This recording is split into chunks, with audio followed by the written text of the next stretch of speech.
Hi. Hello, good morning. It's Derek Tran running in California's 45th district. Today I'm at the Orange County Food Bank.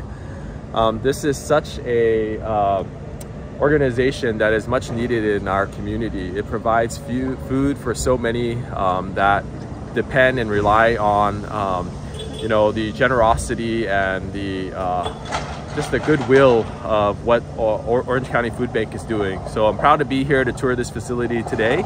Thank you. Yeah. Programs at the time, because neither were federally fully funded. Right. So WIC was serving pregnant women, CSFP was serving pregnant women, but the CSFP people saw that WIC was going to become the preferred model. So they asked the question, is there any other population in America, in addition to low-income pregnant women and families with infant children, that could benefit from nutritionally balanced food in their diets? And the question was, of course. So seniors were identified as an at-risk population. And so pilot project was approved to begin serving seniors with CSFP. And then over the next 20 years or so, the program that originally only served pregnant women and children served fewer and fewer women and children, more and more seniors, fewer women and children, more and more seniors, to the point where it became just about 7 years ago a seniors only program. Wow. So the only people that we serve now, all the people that we serve now with this program are low-income vulnerable seniors, 60 years of age or older, and incomes of 130% of the federal poverty guidelines or less. Mark, do they come here and pick up the food, the seniors, or is it delivered to them? Both. Okay. Yeah, so it comes to us in these full truckloads of meats and fruits and vegetables and cereals and grains. One of the reasons why I value this above everything else we do is, as you see as we walk through the rest of the warehouse, it's kind of like potluck at the food bank. We get 28 million pounds of food, but much of that is donated, and we have little control over what we get in terms of variety or quantity or quality sometimes. But these are called prescription food boxes, not our phrase, but the phrase that the United States Department of Agriculture uses. So USDA had nutritionists, dietitians, gerontologists that determined what a vulnerable senior needed in their diet to maintain their health and well-being. So we have volunteers, right? We have a caseload. Our caseload is the number of people that we're allowed to serve each month. That number is 25,000. So with this one program, we serve 25,000 vulnerable seniors each month. We get in trouble if we serve too few. We get in trouble if we serve too many. The number is, precise. So food comes to us in these full truckloads from USDA. Volunteers assemble them into boxes. We hand out 1,400 of these food boxes on an average workday. Wow. But that also means we need volunteers to come in to assemble 1,400 on an average workday. After they're assembled, they look like this, right? Here are our pre-assembled food boxes. And to answer your question, we have 70 locations where we hand out this food one time per month. Okay. So these boxes go onto our trucks. Our trucks go into community sites, often at a senior center, a faith community, a city park. Everybody in that community who's eligible for the program knows that we go to that same location at the same time, at the same day every month, and they know to come and pick up their food box. But because seniors sometimes forget, they're not feeling well, they don't have a ride to get their food box, we use this as our makeup site. So right out here, 9 to 4 o'clock, 5 days a week, if you miss your regularly scheduled appointment in your community, you don't need to wait for us to come back the following month. You can come and get your food box. So both of That's fantastic. Yeah. So again, 25,000 people served each month with this one program. And then we'll start walking into what two things were traditionally created to do when we started doing American Ministry. And that was that in the food system, and co-dating was one of the best things that ever happened to food banks, right? Because that date on the back of that, can of green beans that says expires on, the secret is that neither you nor I are going to die if we eat those green beans the day after the date on that can. So they're not considered necessarily sellable in the retail market, but still consumable. Completely healthy and wholesome to eat. So whether it is a new product introduced in the marketplace that didn't sell, whether it was a seasonal item, you get all the Halloween stuff after Halloween, all the Christmas stuff after Christmas, all the Easter stuff after Easter. There's food in the system that isn't considered sellable in the retail market, but it's still completely good and wholesome. So that's what is donated here, and our customers here are other nonprofit organizations. So in business terms, we have both the retail and wholesale business. That's right. On this side, retail in terms of business terms, because it's our staff that are putting those food boxes in the hands of our customers. on this donated food, we never see the person, the family who receives the food, because our customer is a nonprofit organization. Yeah.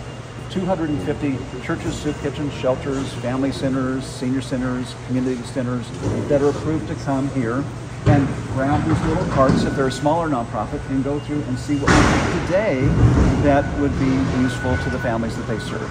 The larger nonprofits don't get little carts and go through. They call us up and say, yeah, I want 2 pallets of that, a pallet of this, 3 pallets of those.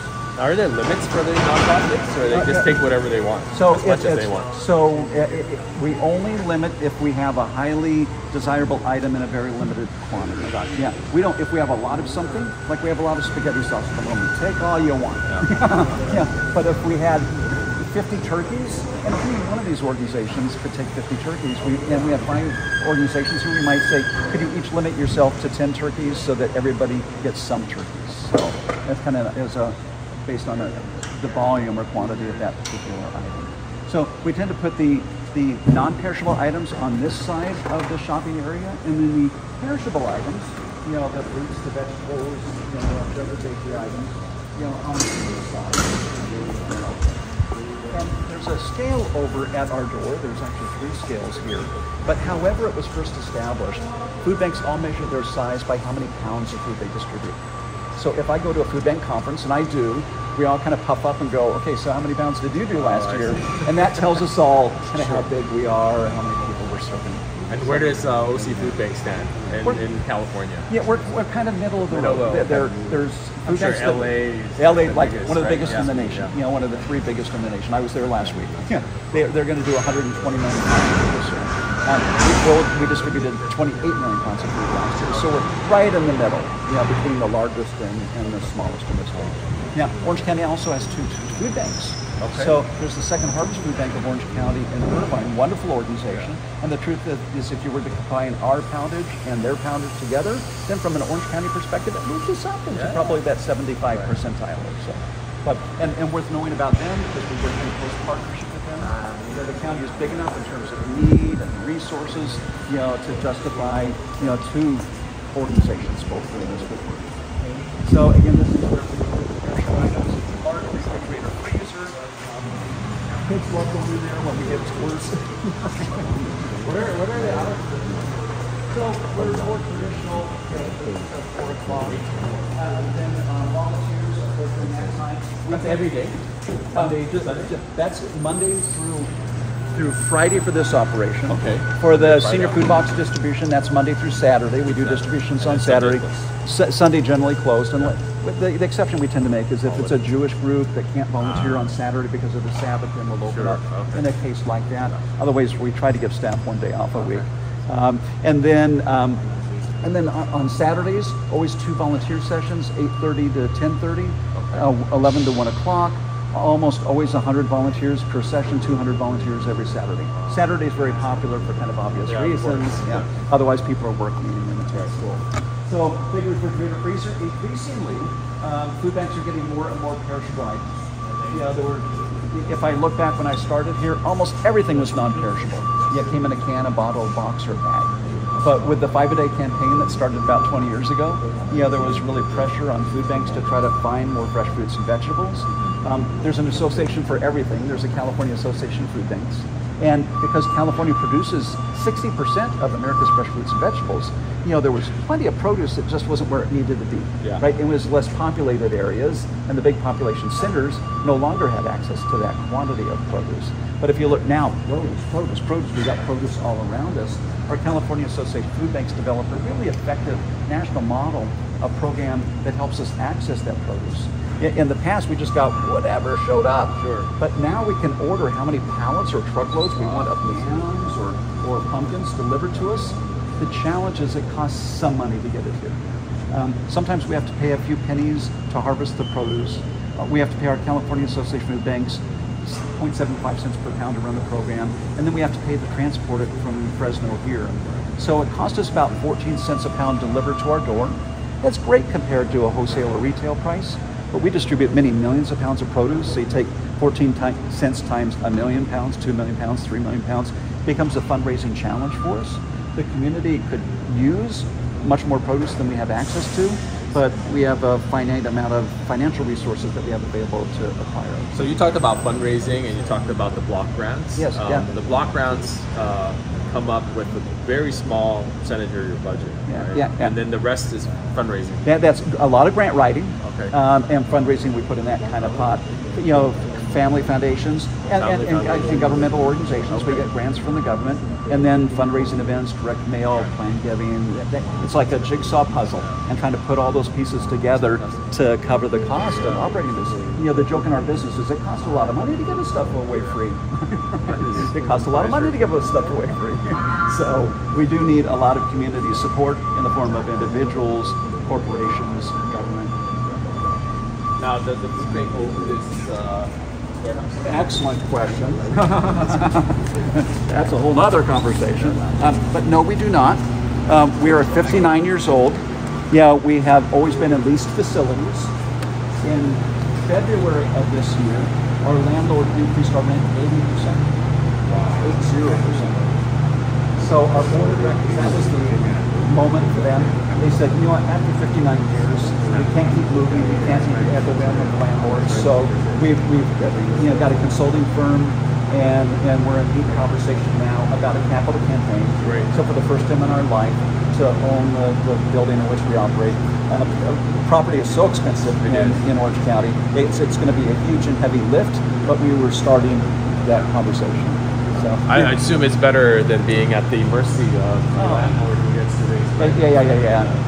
That's the dream. That's the reason we LED Food Bank last week. They just went through a capital campaign. They're in a new facility. We wanted to learn from their experience. So okay, good. So anything requiring refrigeration, and here you can see we have some milk. We have cheese that goes along with that senior food box program. We have some potatoes. Anything that would require refrigeration within here. Not terribly unpleasant to be here for 2 or 3 minutes. That leads into the freezer that's 0 to -10. Very unpleasant. And then my glasses fog up and I feel sick.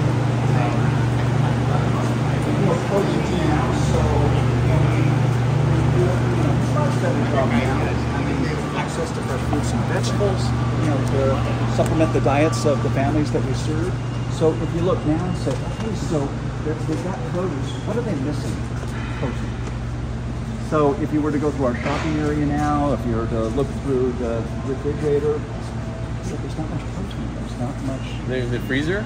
No frozen patties or anything like that? There is some. We got $100,000 to buy turkeys, so there's some turkeys in there now for Thanksgiving. But that's once a year, one time, but on a consistent basis. Where's the chicken? Where's the eggs generally? Where's the milk? It just doesn't get donated by and large. And to purchase that, this costs a lot more than the 14 cents a pound. So this is all donated stuff. Donate. But if you look, what do we get that's donated? We got cleanser, we have salad dressing, we have, and this came from a great event called Construction. So there was some tuna. That's a one-time per year event, and then we hand it out, and then it's going. We just got a whole bunch of stuff from Disneyland Resort. We have a lot of corporate support. So they had a whole bunch of stuff, a bunch of Halloween costumes. So perfect timing. We usually get that stuff after Halloween. We got it before Halloween this year, so we'll be able to gift a lot of our families Halloween costumes for their children. And there's a bunch of stuff that's appropriate for a Christmas gift. And there's such competition, so little of that we're holding on to some of that stuff for Christmas. Now, here's another thing important for you to know about. And this is all donated food, donated, for the food industry or from food drives. This is not donated from the private industry. This is the federal government at work with you. Okay. So this program is called TFAP.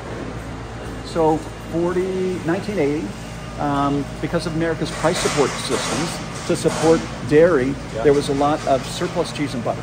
So if there's an overproduction of something and the wholesale price is driven down based on market demands below the price that the producer has invested in it, USDA has economists to figure out how many millions of pounds of cheese or butter they might need to pull off the free market to drive the remaining product up to a price where the producer can recoup the investment. So in 1980, the USDA had more surplus cheese and butter that they could continue to store. So the story was they were starting to dump it into the ocean. And somebody in Congress said, why are we throwing away wholesome food when we have hungry people in America? So they drove some trucks to downtown Los Angeles, opened up the back of semis and started throwing it out the back. And then it looked like there was going to be a more regular supply. Then they said, well, there's more of this, so let's start giving it to seniors. And then the pipeline of this food continues, and they said, well, not all seniors are low income, so let's establish some income criteria, and let's give this food to people that are low income. Seniors. See, not just anybody low income. Yeah. So it was called Temporary Emergency Food Assistance Program. Okay. And then 20 years later, somebody in Congress said, why are they still calling something that's been operating for 20 years temporary? But they didn't want to change the acronym, so it became the Emergency Food Assistance Program. Okay. So this is America's price support program. This was not designed to feed hungry people. It was designed to support distressed agricultural markets, right? Yeah. And the benefit of that is that when Uncle Sam owns all this food that Uncle Sam doesn't know what to do with, it goes to disaster relief, foreign aid, military. There's 16 places where it goes, and food banks are one of the places where this food goes. So the quantity and variety can change depending on what's going on in the free market. But also we did go through, and this was 20 years ago, we had now established this program, all sorts of rules and regulations about how we hand out the food and who can get it. Only 10% of our partners can access this because of the rules that come with the program. So, a lot of great food here, but 90% of our organizations only have access to the stuff up there, the salad dressing, the sauerkraut, the fresh fruits and vegetables, but not the whole assortment of all the foods that we have available. This is restricted. That food is restricted to low-income seniors. So we're thankful for it, but at one point there was no food in this program. So food banks become a special interest group like any other group in the country. So we went to our congressional representatives and said, you've built this big program and now people are relying on this food and there's no food. So now each year there's a certain amount of money appropriated just to make sure there's some foundational food available in the program, and then everything else is called bonus commodities.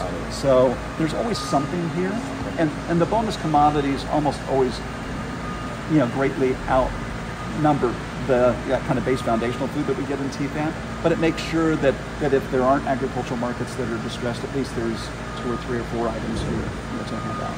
But there's a lot at the moment in terms of historical terms. This is all TFAT food, and then over here is all TFAT food as well. And it's great staple stuff. I mean, if you look, it's green beans, that's tomatoes, and you get peanut butter, and you get rice. It's very basic staple food items that people benefit from. And for the longest time, USDA paid to put it in their own labels. It was black and white, and it said USDA, and you can't sell it or you'll get in trouble. And they discovered not only was it costing them more money to private label this stuff, but then people considered it substandard food because it didn't look appealing. So now they just acquire this food straight from the manufacturers that sell into the retail marketplace, and it comes to us looking like this. So.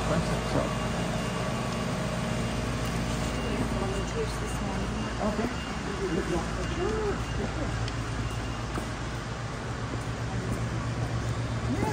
Now you're back. So, when we're reaching out to our congressional reps, and we do often, more often than not, it's about CSFP, because that's a big program for us. Not everybody in California has that. It's not in every community in the nation. It's now in all 50 states. What was the year? 1990? We were only in 17 states. And I've been on that board for years, and there were 2 of us that were working on expanding the program. So we had as a goal by the 50th anniversary to be in 50 states. So not only would I get to see the ag appropriations subcommittee members, agriculture members, appropriations committee members, but when we were working on expanding in the states, we would divide states, and I was going to the program. This program, so we were the Hawaii, Connecticut, Massachusetts program. We were supporting Sanders and getting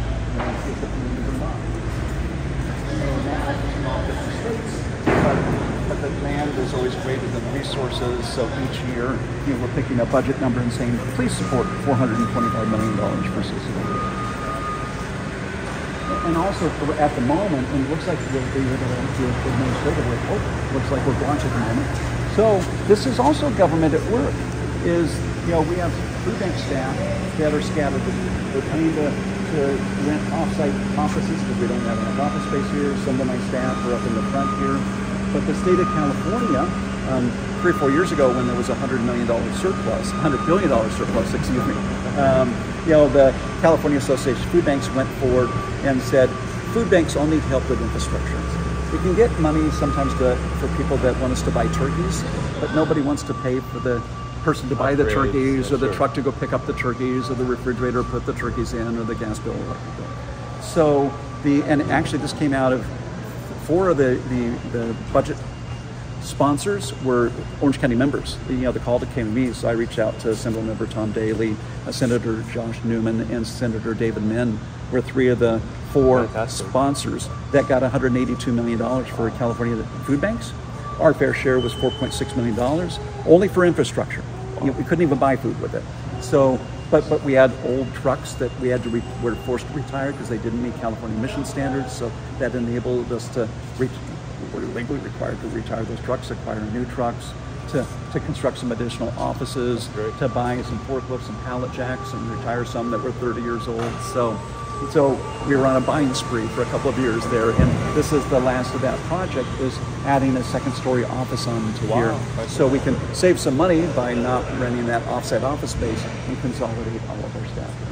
So, but they're putting something here right now, so the only way to get around is if we wanted to, Roxanne, if you wanted to go over to the volunteer area, it'd be to walk out and over. How long will you be? So we've got about 4 more years. 4 years. Yeah. So now, can we raise that kind of money in 4 years or not? What are you talking about? We're not quite there yet. We're talking at least 70. I mean, I looked at Orange County Business Journal, what industrial commercial properties are selling for, the per square foot basis, and anything in the ballpark of the size we need falls into that area. And we've got a lot of community support, but we don't have that many history for raising that kind of money. So. Now, did LA get any federal help in their and they got some loans. Lou Correa, who's on our board before he ever ran for public office, so we've known Lou for 30 years. Is he still on the board? He's not on the board. Okay. Oh, I'm sorry, he does have a board seat. So one of his staff person, Janet Brown, is on our board.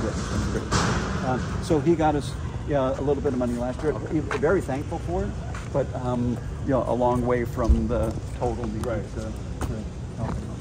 So now they volunteer march, now the community project. Rosa Delora goes back. Have you met her yet? She's a kid. I hope you have an opportunity to work with her.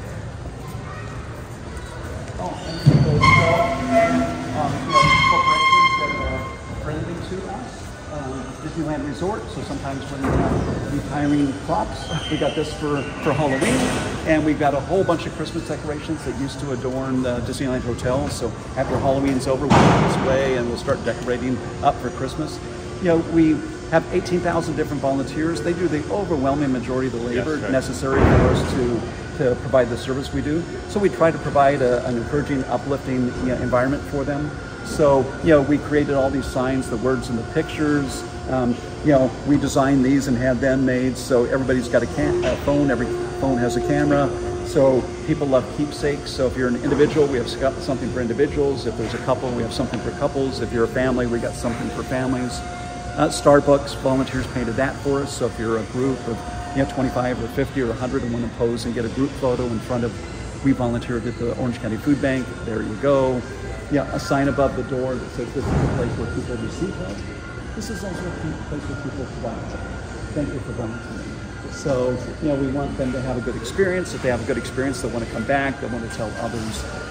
And we have one, only nonprofit in Orange County ever to have received this award for providing the best volunteer experience. Another odd prop we just got. This used to be over by Winnie the Pooh. So, and there's a scarecrow that sticks right in that little hole that pops up. So we have a partnership in a farm 3 miles from here. Also be good for you to visit at some point. Okay, yeah. But it's at the site of Westminster High School. I've been there. Have you? Okay. Yes, I've heard it. Yeah, it's called the Giving Farm. And one of the 8 future farmers and agricultural programs in Orange County and agricultural programs in high school. It's the largest farm property of any of those 8. And it had the school simply lost the resources to farm that a number of years ago. 5 years ago, a farmer friend of ours stumbled across it, and we joined in partnership, Orange County Farm Bureau, ourselves, our farmer friend, in partnership with the school, and resurrected that farming operation. The students renamed it the Giving Farm. Before it was just a farm that wasn't farming. Now it's the Giving Farm because everything that they grow there, comes to the food banks and is then provided out to customers. So there's kind of nothing more local than food grown 20 miles from here by high school students. So yeah, we know that. Okay, thought he wanted to be quiet probably for you guys, but people always work better than music.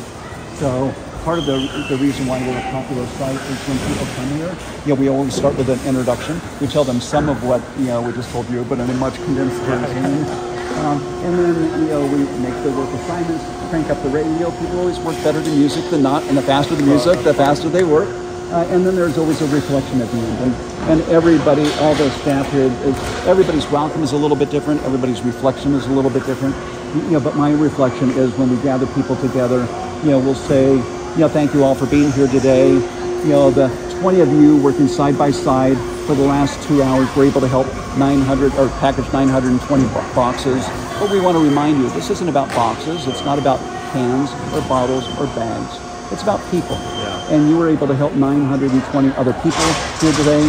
These are senior food boxes. They are somebody's parents. They are somebody's grandparents. They can't be here this morning to thank you. So on their behalf, thank you for being here. Great.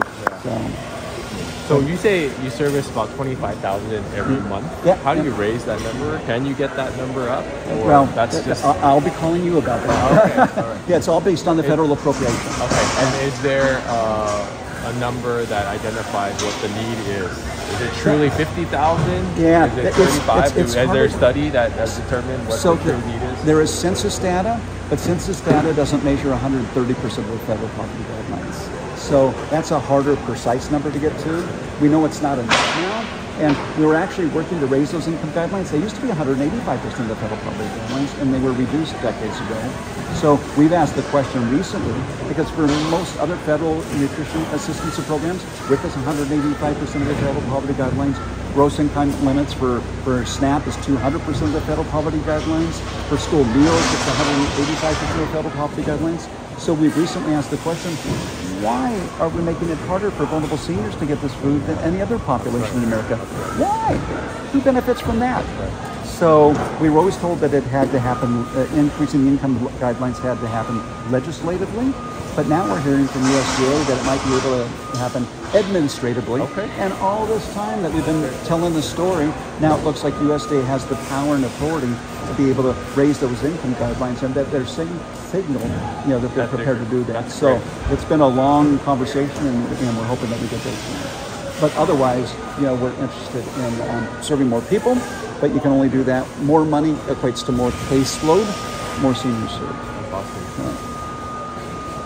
So I've talked a lot. Other than that, what kind of questions might you have? I've been asking you the questions. Okay. So that's I appreciate the tour very much. It's very eye-opening to see something like this, but also heartwarming to see what you all are doing. Seeing groups that come together to volunteer to help feed our seniors that are in need. This is amazing. This is what community is all about, and uplifting each other. That 25,000, how long has that been in place? Is that in the last 10 years? No, so we've been every census it gets adjusted? And not census, again, that's all based on, number one, the federal appropriation, how much caseload is available. Two is our ability to serve people. So now when we first started our first distribution, I was here, June 1st, 1991, our caseload was 4,715. So we've been able to grow it fivefold in the last 30 years, but we've been able to grow it fivefold. So programs, you have to be serving your current caseload in order to justify asking for more. Correct. So if we were doing a poor job and we were only serving 23,000, they wouldn't give us an increase. So we need to demonstrate both need in the community. For how long? A year? A year. So for every appropriation cycle. Yeah, we can come back and we're already prepared. We've already asked to increase for 1,000 for next year. Okay, so 26. Yeah, we don't know if we'll get it or not. No, we're serving 100.02% of our caseload. So we qualify based on our performance. Yeah. But the question being, will there be additional 1,000 caseload slots available to us? So we've done our part. But you talk about heartwarming. I've been here coming up on 37 years. And there's a lot of people that have worked here 20 plus years. And it's because of those kind of personal reports. I mean, nobody gets rich working at a nonprofit. But people say, how you doing? And most of us say, fine, thank you, or okay. Yeah, my answer is helping people every day. So, it's just and for me, because I get to work with low-income consumers. That's right. I still get those calls. Salespeople. I get to work with all of our elected officials, city, county, state, federal, financial donors, volunteers, food donors. For me, no 2 days are the same, and I get to work, with such a broad base of community members, friends, and supporters. That's, terrific place to be.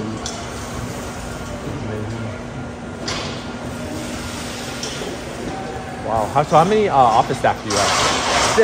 50 in the food bank. 50 in the food bank. And then 140 agency-wide. 140 agency-wide.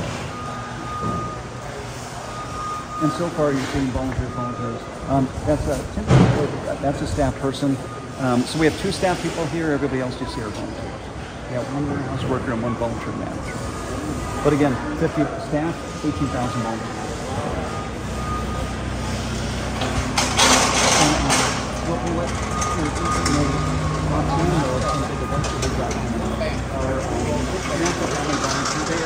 Is the Saturday before Thanksgiving.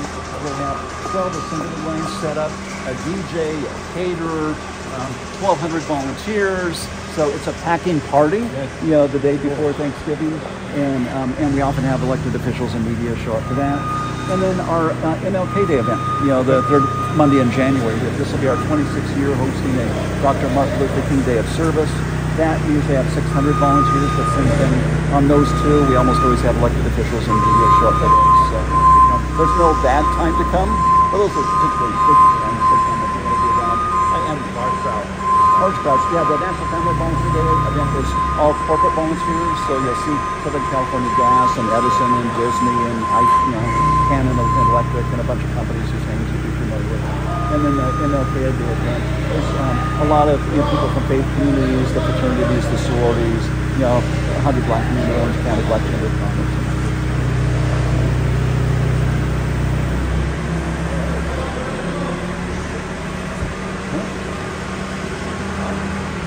Thank you for all the work you do, Mark. I appreciate it.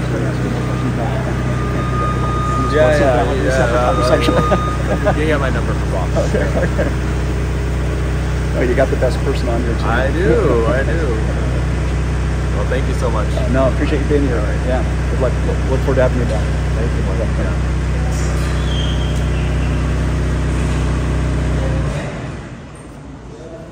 Hi, everyone.